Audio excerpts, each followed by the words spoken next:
আসসালামু আলাইকুম, মিনাসান কন্নিচিওয়া। আজকে আমরা লেসন 9 নিয়ে আলোচনা করব। লেসন 9-এ প্রথম যে রুলসটি আছে, নাউন, তারপরে গা পার্টিকেল, আরিমাস ওয়াকারিমাস, আবার নাউন গা পার্টিকেল সুকি কিরাই জোজো হেতা। এখানে গা একটি পার্টিকেল হিসেবে কাজ করবে।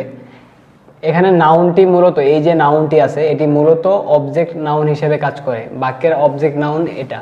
এর পূর্বে অবশ্যই আরও কিছু থাকবে, সাবজেক্ট হিসেবে ওয়াতাশি অথবা কারো নাম থাকতে পারে।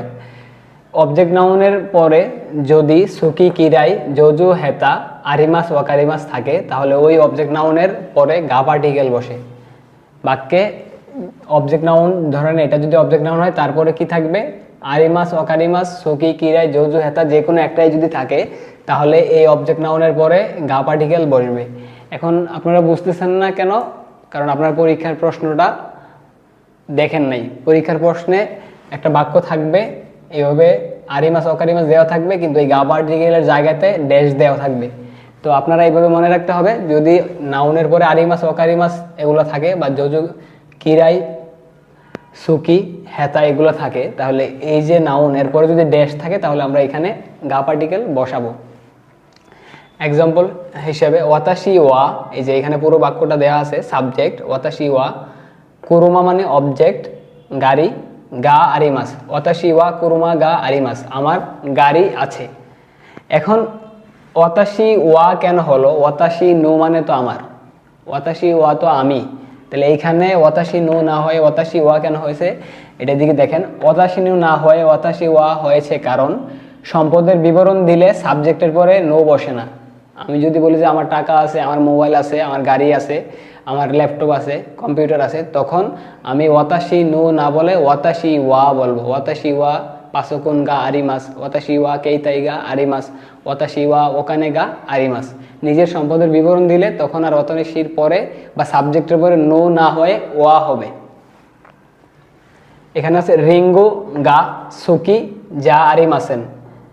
এখানে শুধুমাত্র যে এগুলাই বসবে এমন না, এগুলার টেন্স অনুযায়ী পরিবর্তন হতে পারে। আরিমাস থেকে আরিমাসেন হইতে পারে, ওয়াকারি মাস থেকে ওয়াকারি মাসেন হইতে পারে, ওয়াকারি মাসটা হইতে পারে, সুকি থেকে সুকি যে আরিমাসেন হইতে পারে, তারপরে সুকি যে আরিমাসেন দেশটাও হইতে পারে, সুকি দেশটা হইতে পারে। এবার আসি দন্না প্লাস নাউন, কি বা কোন ধরনের নাউন। আমরা যখন কোনো নাউন সম্পর্কে জানতে চাই এটা কেমন বা কোন ধরনের বা কি ধরনের, সেক্ষেত্রে আমরা এইভাবে প্রশ্ন করতে পারি দন্না প্লাস নাউন দিয়ে। যেমন দন্না সুবুৎসু গা সুকি দেস্কা, আপনি কোন ধরনের খেলা পছন্দ করেন, কোন ধরনের খাবার পছন্দ করেন? উত্তরে বলতে পারি সাক্কা গা সুকি দেশ, সাক্কা পছন্দ করি, ফুটবল পছন্দ করি। ক্রিকেট তো গা সুকি দেশ, ক্রিকেট। টেনিসু গা সুকি দেশ, ইয়াকিউ গা সুকি দেশ। এবার খাবারের ক্ষেত্রে তাবেমনু গা সুকি দেশ, আমাই তাবেমনু গা সুকি দেশ, রসমলাই গা বিরিয়ানি গা সুকি দেশ, এরকম বলতে পারি। তারপরে দন্না রেউরি গা কিরাই দেশ কা, কোন ধরনের রান্নাবান্না বা খাবার অপছন্দ করেন?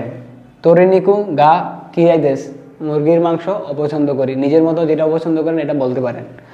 এরপরে যেটা আছে ইয়োকু দাইতাই সুকুশি তাকুসান, এগুলো এক একটা অ্যাডভার্ব এবং সবগুলাই পজিটিভ।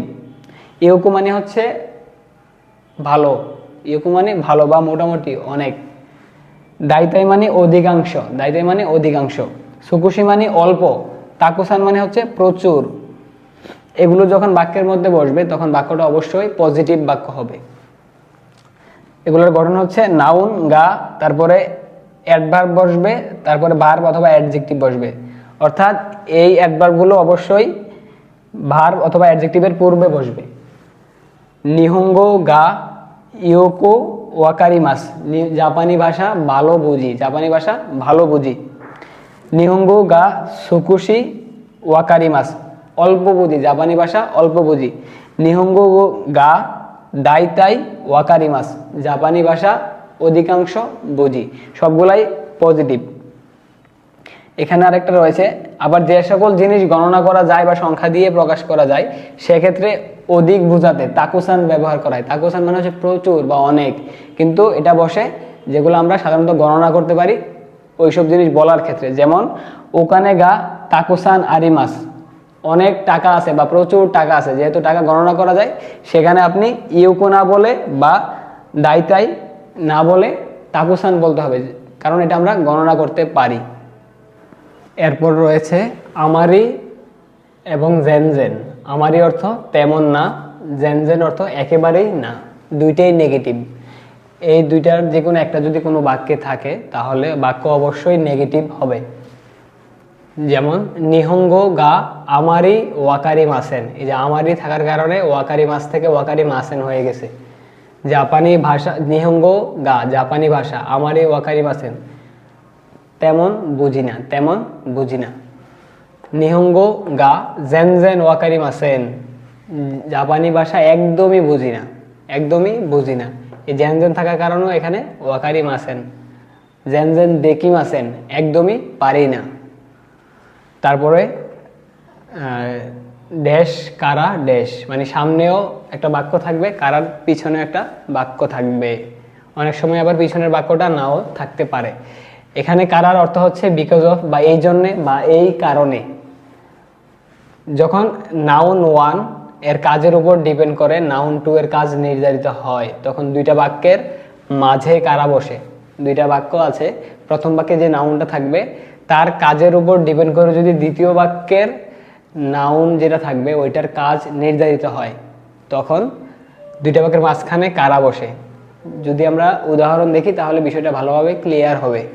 যেমন জিকান গা আরি মাসেন কারা শিনবন ও ইয়োমি মাসেন। জিকান গা আরি মাসেন সময় নাই, কারা এই জন্য, শিনবন ও ইয়োমি মাসেন পত্রিকা পড়ি না। শিনবন মানে পত্রিকা, পত্রিকা পড়ি না। এখন এই যে বাক্যটা প্রথম বাক্য জিকান গা আরি মাসেন, প্রথম বাক্যে নাউন হচ্ছে নাউন ওয়ান, এটা জিকান, এটার উপর ডিপেন্ড করতেছে পত্রিকা আমি পড়বো কি না। এখানে জিকান সময়, সময় নাই, এই জন্য আমি পত্রিকা এটা পড়তে পারি না। যদি সময় থাকতো তাহলে এটার পড়তে পারতাম, তাহলে এটার উপর ডিপেন্ড করে এটার কাজ নির্ধারিত হচ্ছে, এই জন্য এখানে কারা বসছে। ওখানে গা আরি মাসেন কারা, টাকা নাই এই জন্য, নানিমু তাবে মাসেন কিছুই খাই নাই। এখন আমি কিছুই কেন খাই নাই, কারণ প্রথম বাক্যে টাকা ছিল না, ওখানে গা আরি মাসেন, এই জন্য প্রথম বাক্যের শেষে কারা বসেছে। তারপরে মাই আসা, আরেকটা এক্সাম্পল দেই। একজন প্রশ্ন করতেছে মাই আসা শিনবন ও ইয়োমি মাস্কা, প্রতিদিন সকালে পত্রিকা পড়েন কি বা পড়ো কি। এখন আমি বললাম যে ইয়ে জিকান গা আরি মাসেন কারা, না সময় নেই এই জন্য।